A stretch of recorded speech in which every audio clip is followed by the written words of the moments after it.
भारत संस्कार YouTube channel को आपण मानकु पुणी थारे स्वागत जनाऊँगी। तो पिला माने आमे घरे जो सामग्री व्यवहार करुचे तार नाम कौन आमे संस्कृत रे जानिचे। तो आज मु आपण मानकु एही वीडियो रे मु आपण मानकु संस्कृत रे घरर सामग्रीर नाम कहिबी। तो आरंभ करिबा। घंटा, घंटा को संस्कृत रे कहंती घटिका। खट, खट को संस्कृत रे कहंती पर्यंकः। कमल, कमल को संस्कृत रे कहंती कंबलम। पान्हिया, पान्हिया को संस्कृत रे कहंती प्रसाधनी। साबुन, साबुन को संस्कृत रे कहंती फेनकम।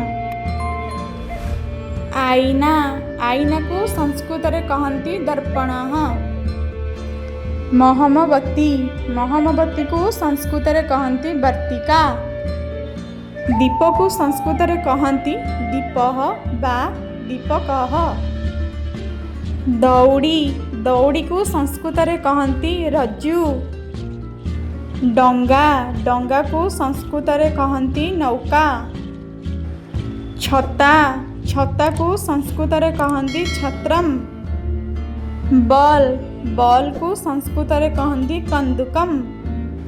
कागज, कागज को संस्कृत रे कहंती करगलः। इटा, इटा को संस्कृत रे कहंती इष्टिका। घड़ी, घड़ी को संस्कृत रे कहंती घटः। ग्लास, ग्लास को संस्कृत रे कहंती चषकः बा पान पात्रम। जोता, जोता को संस्कृत रे कहंती उपानः। निकिति, निकिति को संस्कृत रे कहंती तुला। तो पिला माने ये थिला आजिर वीडियो। जदि आपण मानकु एही वीडियो पसंद आसला तो निहाती जणाइबे। सब्सक्राइब कर दियंतु। रहुची, धन्यवाद।